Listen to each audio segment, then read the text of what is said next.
Hello dear students, कैसे हैं आप लोग। मैं विक्रम, आपका अकाउंटेंसी टीचर फ्रॉम वीवीएस और कॉमर्स क्लासेस। स्वागत करता हूं आज की क्लास में। जैसे कि आपको पता, हमने chapter number 3 tools of financial statement analysis part B ultimate book of accountancy से स्टार्ट कर रखा था और इसका एक लेक्चर हम लोग अपलोड कर चुके थे। और उस लेक्चर में बेसिक हमने इसका इंट्रोडक्टरी पार्ट देखा था और हमने देखा था कि हम इसमें क्या क्या सीखेंगे। हमने इसमें बात की थी इंट्रोडक्शन के बारे में, टूल्स ऑफ फाइनेंशियल स्टेटमेंट के बारे में, यूटिलिटी इंपॉर्टेंस के बारे में, interfirm comparison, tools of comparison of financial statement, है ना, comparative balance sheet, comparative income statement, common size income statement and common size balance sheet. इन टॉपिक्स के बारे में हम इसमें डिस्कस करने वाले हैं वन बाय वन। और हमने कुछ इसकी इंपॉर्टेंट टर्म्स भी रीड की थी जो इस पार्टिकुलर चैप्टर में हमें पता होनी चाहिए पढ़ने से पहले। अगर आपने हमारा फर्स्ट लेक्चर नहीं देखा तो पहले एक बार वो लेक्चर देख लीजिए ताकि इस लेक्चर को समझना आप लोगों के लिए आसान हो जाए। उसके बाद कुछ अकाउंटिंग टर्म्स, जैसे कि हम बात करें कंपैरेटिव बैलेंस शीट क्या होती है, कंपैरेटिव इनकम स्टेटमेंट क्या है, कॉमन साइज स्टेटमेंट क्या है ना, कॉमन साइज बैलेंस शीट क्या है, इनके बारे में हमने डिस्कस किया था। और उसके बाद हमने कहा था कि इसका जो नेक्स्ट लेक्चर होगा हम उसमें इंट्रोडक्शन से स्टार्ट करेंगे। तो चलिए आज स्टार्ट करते हैं इंट्रोडक्टरी पार्ट से। तो एनालिसिस ऑफ फाइनेंशियल स्टेटमेंट, देखिए फाइनेंशियल स्टेटमेंट का मतलब आप समझते हैं, वो स्टेटमेंट जो किसी अकाउंटिंग प्रोसेस के एंड रिजल्ट होते हैं, एंड प्रोडक्ट होते हैं, जैसे कि trading account, profit and loss account and balance sheet for a sole proprietorship firm.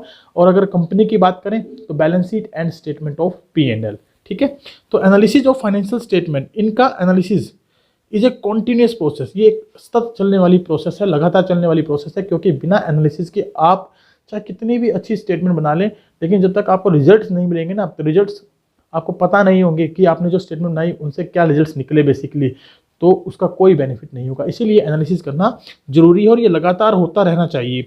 The main purpose of financial statement analysis is to identify the financial strength and weakness of the firm. It means कि जब हम analysis of financial statement करते हैं तो इससे basically हम स्वोट analysis करते हैं, एक प्रकार का स्ट्रेंथ, वीकनेस, अपॉर्चुनिटी, थ्रेट्स, हमारे सामने क्या क्या है इनके बारे में हम लोग एनालिसिस करते हैं। फिर फर्म की स्ट्रॉन्ग पॉइंट्स कौन से हैं, फर्म के वीक पॉइंट्स कौन से हैं, या फर्म के सामने कौन कौन सी अपॉर्चुनिटीज़ हैं या कौन कौन सी थ्रेट्स हैं, जिनको हम यहाँ से एनालाइज करते हैं और उनके ऊपर एक्शन लेते हैं। So strength and weakness of the firm by the establishing proper relationship between the items of the balance sheet and the statement of P&L. Different methods are available to analyze the financial statement of a business, such as comparative statement, schedule of change in working capital, common size statement, and more over अगर हम बात करें तो ratio analysis, cash flow statement, right. बहुत सारी जो है ना टेक्निक्स हैं, बहुत सारे जो पॉइंट्स हैं जिनको हम बेसिकली यहाँ डिस्कस करेंगे और वन बाय वन इनके मीनिंग पर भी चर्चा करेंगे। तो सबसे पहले हम बात करेंगे कि भाई टूल्स ऑफ फाइनेंशियल स्टेटमेंट कौन कौन से हैं हमारे पास। तो आप ये डायग्राम देख पा रहे हैं, इस डायग्राम में सबसे पहला टूल है कंपैरेटिव फाइनेंशियल स्टेटमेंट, फिर है common size, trend analysis, ratio analysis, fund flow statement, cash flow statement. इन सभी चीज़ों के बारे में हम डिस्कस करेंगे। और इनमें से अगर मैं बात करूँ तो रेशियो एनालिसिस तो हम टर्म 1 में कंप्लीट कर चुके हैं, टर्म 1 के अंदर कंप्लीट कर चुके हैं 12th क्लास के, और होप सो कि इसको दोबारा देखने की जरूरत ना पड़े, लेकिन फिर भी इसके मीनिंग को हम यहाँ एक बार देख लेंगे इस चैप्टर में, क्योंकि मीनिंग हमें गिवन है तो मीनिंग को जरूर देखेंगे। उसके बाद वन बाय वन जो इस चैप्टर में इंक्लूडेड है comparative statement and common size statement, इनके बारे में हम चर्चा करेंगे। चलिए स्टार्ट करते हैं सबसे पहले meaning of comparative financial statement से, कि कंपैरेटिव फाइनेंशियल स्टेटमेंट होती कौन कौन सी है, इसका मतलब क्या है, या किसको किस किस नाम से हम जानते हैं, किस किस नाम से हम इसको समझते हैं। तो सबसे पहले है comparative financial statement. Gap is standing for your generally accepted accounting principle, requires the presentation of comparative financial statement that gives financial information for the current years and the for previous year। यानी कि जो हमारे accounting principle है ना, उनके accordingly हमें financial statement को इस तरीके से प्रेजेंट करना होता है ताकि उसमें हमें करंट ईयर का डाटा मिल जाए और प्रीवियस ईयर का डाटा मिल जाए, और उसमें आपस में क्या किया जा सके, कंपैरिजन किया जा सके। एक comparative financial statement provides comparison of financial data of different periods in simple words. Comparative financial statement means format for balance sheet and income statements of profit and loss, in which each item shows figures for the current period as well as for the preceding accounting periods for doing the comparison, यानी comparison करने के लिए जिसमें हमें particularly data क्या हो, available हो। It also helps in forecasting the future performance of the business. ये फ्यूचर परफॉर्मेंस जो है बिजनेस की, उसको भी फोरकास्ट करने में हमारी क्या करता है, मदद करता है। सेकंड पॉइंट है हमारे पास common size financial statement. Common size financial statement क्या होती हैं? Common size financial statement are known as 100% statements. क्या है ये, क्या कहलाती हैं? 100% स्टेटमेंट, क्योंकि बेसिकली इसमें हम जो बेस लेते हैं ना उसकी परसेंटेज को 100% अज्यूम करते हैं, इसलिए इनको 100% स्टेटमेंट के नाम से भी जाना जाता है। And helpful in providing A useful format for balance sheet and income statement, statement of profit and loss in which each financial item is converted into the percentage for the easier comparison by taking a common base. Common size statement usually represent the balance sheet and the income statement. It means कि इसमें जो हम comparison करते हैं ना वो किस base पे करते हैं? परसेंटेज के बेस पे करते हैं।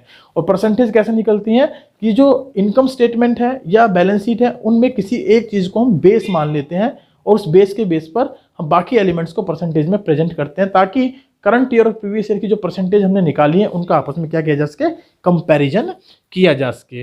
When there rupees amount are expressed in the percentages, common size statements can be used to compare the multiple companies at the same times. यानी मल्टीपल मतलब बहुत सारी कंपनीज के डाटा को एक साथ हम इसमें कंपेयर कर सकते हैं। It is also useful in comparing the companies of different sizes. और जो अलग अलग कंपनीज होती है ना जिनकी नेटवर्थ अलग अलग होती है, किसी की 500 करोड़, किसी की 1000 करोड़, किसी की 700 करोड़, उनका भी हम इसमें आपस में क्या कर सकते हैं? इजीली कंपैरिजन कर सकते हैं, क्योंकि हमें परसेंटेज को मेजर करना होता है। अब परसेंटेज के बेस में हमें पता लग जाता है भाई टोटल एसेट्स में या टोटल लाइबिलिटीज में कितने परसेंट इसकी जो है लॉन्ग टर्म बोरोइंग्स हैं या कितने परसेंट इसकी टेंजिबल एसेट्स हैं, है ना। इस तरीके से हम आइडेंटिफाई कर पाते हैं और उनका कंपैरिजन एक दूसरे के साथ करना आसान हो जाता है। ठीक है, एक नेक्स्ट टूल है हमारे पास फंड फ्लो स्टेटमेंट। अगर फंड फ्लो स्टेटमेंट के बारे में बात करें तो fund flow statement means A statement of sources of fund and application of fund, जहां पैसा कहां से तो जो ना प्रवाह होगा फंड्स का और कहाँ पर हम इसको यूज करेंगे, इसके बारे में जो जानकारी दे उसे हम बोलते हैं fund flow statement. Generally Haryana board के सिलेबस में होता है, हमारे सिलेबस में नहीं है, लेकिन आप इसकी मीनिंग को जरूर समझें क्योंकि आपके इस टॉपिक में इस टूल्स ऑफ फाइनेंशियल स्टेटमेंट में दिया गया है, तो आपसे इसका मीनिंग पूछा जा सकता है। Fund flow statement is helpful to analyse the changes in financial position of the business between two different periods. Fund flow statement is helpful to know the movement of funds. In simple words, the funds flow statement describes the sources from which additional funds were derived and the use of which these funds were put to use। यानी कहाँ पर हम इनको use करेंगे, कहाँ से पैसा आएगा, ये फंड कहाँ से जनरेट होंगे, इनके बारे में जो जानकारी देती है उसे हम क्या बोलते हैं? Fund flow statement. Next tool है आपका कैश फ्लो स्टेटमेंट। अब कैश फ्लो स्टेटमेंट क्या होती है, देखिए इसके बारे में पढ़ते हैं। देखिए कैश फ्लो स्टेटमेंट में बेसिकली अगर हम बात करें तो हमारे पास कितने वर्ड है? 3 वर्ड है। कैश फ्लो स्टेटमेंट ये एक ऐसी डिटेल्ड इंफॉर्मेशन, डिटेल्ड स्टेटमेंट जो कैश के फ्लोज मतलब इनफ्लो और आउटफ्लो के बारे में बताए during an accounting period. So cash flow statement was previously known as flow of cash statement. Cash flow statement is a statement of inflows and outflows of cash and cash equivalents. The cash flow statement is derived into 3 parts, namely cash flow from operating activity, cash flow from investing activity, and cash flow from financing activity. So cash flow statement is helpful in knowing the movement of cash into business and movement of cash out of the business. It means इसमें जो cash and cash equivalent होता है ना उनकी movement के बारे में बताता है कि पैसा कहाँ से आ रहा है, कहाँ जा रहा है। बेसिकली ये कैश बेसिस पर बनाया जाता है और इस पर अकाउंटिंग स्टैंडर्ड 3 रिवाइज अप्लाई होता है। उसी के अकॉर्डिंग हम इसमें 3 एक्टिविटीज डिस्कस करते हैं, operating, investing and financing. And next one जो टूल है वो है हमारा रेशो एनालिसिस। अब रेशो एनालिसिस क्या होता है? Ratio analysis is a study of relationship among various financial factor in A company और इन ए business. Ratio analysis is a tool of financial statement analysis that is used to know the firm's financial performance। यानी firm की जो financial performance है उसको जानने के लिए जो टूल यूज करते हैं उसे क्या बोलते हैं? Ratio analysis. Okay, so ratio analysis is based on the availability of accounting information.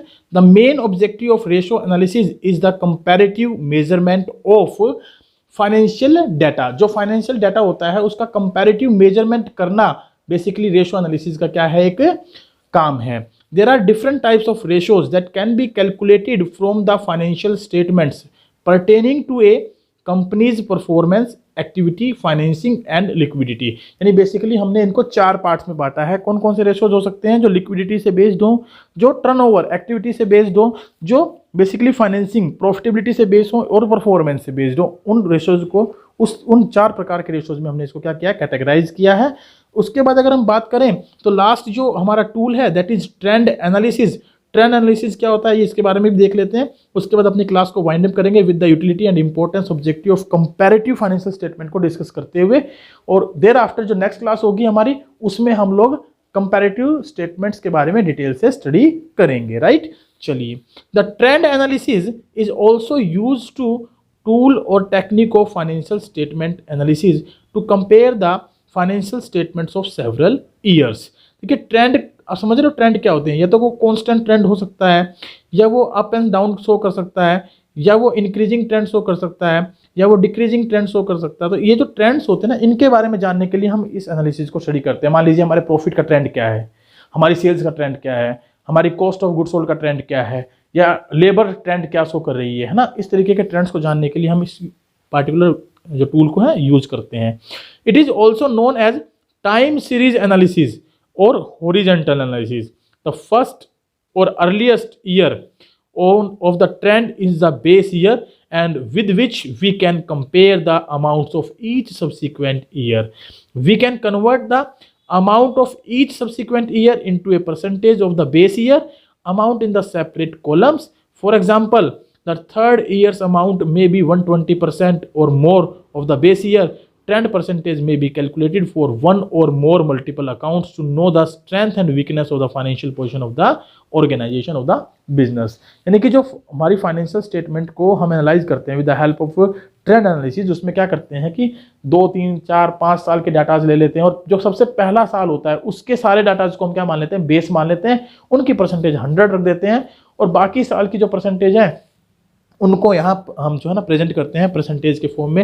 अगर मैं आपको बताऊं तो हम इसको इस तरीके से मेजर करते हैं। मान लीजिए मेरे पास 2010 में जो है सेल्स है 1 लाख रुपए की, ठीक है। कॉस्ट ऑफ गुड्स सोल्ड है 2 लाख रुपए, सॉरी 2 लाख ज़्यादा लिख दिए, ये 4 लाख रुपए की सेल्स है तो 2 लाख रुपए की कॉस्ट ऑफ गुड्स सोल्ड है और जीपी है मेरे पास 2 लाख रुपए का, ठीक है। ये मैंने 3 आइटम ले लिए हैं। अब 2011 में मेरे पास जो है सेल्स दे रखी है 5 लाख रुपए और कॉस्ट दे रखी है 3 लाख रुपए और प्रॉफिट दे रखा है 2 लाख रुपए और 2012 में 6 लाख रुपए, ठीक है, 4 लाख रुपए और 2 लाख रुपए, इस तरीके से मेरे पास ये बढ़ रहे हैं। अब अगर हमें ट्रेंड का पता लगाना है तो मैं पहला 2010 का जो ईयर है उसके सारे फिगर्स को मैं 100% मान लेता हूँ इसमें, यानी ये भी 100%, ये भी 100%, ये भी 100%। अब इनके फिगर्स मुझे यदि परसेंटेज में कन्वर्ट करने हैं तो मैं कैसे कन्वर्ट करूँगा, मैं कन्वर्ट करूँगा 2011 के फिगर्स को तो 5/4 गुना 100, ठीक है। अब ये 5 4 से ज़्यादा है ना तो 125%, यानी कि 25% ज़्यादा था ये। 3/2 गुना 100 तो 100 को 2 से काटेंगे 50, 50 दिया 150, ये 150%। अब 2/2 गुना 100, इसमें कोई इंक्रीज या डिक्रीज नहीं हुआ। तो ऐसे ही हम 2012 के परसेंटेज कैलकुलेट कर सकते हैं और कंपैरिजन कर सकते हैं कि प्रॉफिट हर साल सेम होने के बावजूद भी, मेरी सेल्स बढ़ने के बावजूद भी, कॉस्ट ऑफ गुड्स सोल्ड बढ़ने के बावजूद भी प्रॉफिट में कोई डिफरेंस नहीं है। इस तरीके के ट्रेंड से हम यहाँ पर एनालाइज कर सकते हैं। आइए इसका एक छोटा सा पॉइंट देख लेते हैं, utility, importance, objective of comparative financial statement. उसके बाद हम जो इंटरफर्म और इंट्राफर्म कंपैरिजन है उसके मीनिंग को भी एक बार देख लेंगे कि छोटा सा ही टॉपिक है, और फिर उसके बाद डिटेल में डिस्कशन है कंपैरेटिव स्टेटमेंट का, वो अपने नेक्स्ट लेक्चर में करेंगे, ठीक है। Utility, importance and objective of comparative financial statement की अगर बात करें तो comparative financial statements are helpful in forecasting and decision making. Forecasting, future के बारे में सोचना, फ्यूचर के बारे में डिसीजंस लेना, ताकि उनको हम प्रॉपरली इंप्लीमेंट कर सके करंट के अंदर, ठीक है। Helpful in knowing the strength and weakness of the businesses, ये हेल्प करती हैं भाई हमारे स्ट्रॉन्ग पॉइंट क्या है, वीक पॉइंट क्या है, इनको जानने में। इजी टू अंडरस्टैंड, इसको समझना बड़ा आसान है। इजी टू ड्रा कंक्लूजन, इसके आधार पर हम इजीली क्या कर सकते हैं, कंक्लूजन्स निकाल सकते हैं, यानी निर्णय ले सकते हैं। Helpful in intra firm and inter firm comparison, intra और इंटर का मतलब होता है कि भाई एक फर्म का दूसरी फर्म के साथ कंपैरिजन करें तो इंटर फर्म कंपैरिजन, और अगर एक फर्म का अपने ही फर्म के डाटा के साथ कंपैरिजन करें तो इंट्रा फर्म कंपैरिजन, ठीक है। तो इंटर फर्म और इंट्रा फर्म कंपैरिजन करना यहाँ पर क्या होता है, आसान होता है। Easy to know the financial position of the business. Firm की फाइनेंशियल पोजीशन को जानना कि वो किस प्रकार की है, ये जानना भी हमारे लिए बहुत ही आसान हो जाता है with the help of comparative financial statements. Next point है interfirm and intrafirm comparison. Interfirm और इंट्राफर्म कंपैरिजन क्या होते हैं? देखिए, इंटरफर्म कंपैरिजन की बात करते हैं तो फाइनेंशियल स्टेटमेंट्स ऑफ टू और more firms are compared is called interfirm comparison, and financial statement of two और more years of a business are compared is called intrafirm comparison. Is it clear? चलिए, आज की class में केवल इतना ही। Next class में हम बात करेंगे tools for comparison of financial statement में कंपैरेटिव बैलेंस शीट क्या है, कंपैरेटिव इनकम स्टेटमेंट क्या है, कॉमन साइज स्टेटमेंट्स क्या होती हैं, इनके बारे में हमारा डिस्कशन रहेगा। Till that, thank you very much, bye bye, take care. And मेरी रिक्वेस्ट है, यदि आप हमारे चैनल पर नए हैं तो चैनल को सब्सक्राइब करना ना भूलें, लाइक शेयर और कमेंट करना ना भूलें। यदि किसी प्रकार का कोई डाउट है तो कमेंट सेक्शन में अपने क्वेश्चन को पुटअप करें ताकि मैं उसका आंसर आप लोगों को दे सकूँ। Till that, bye bye, have a good day.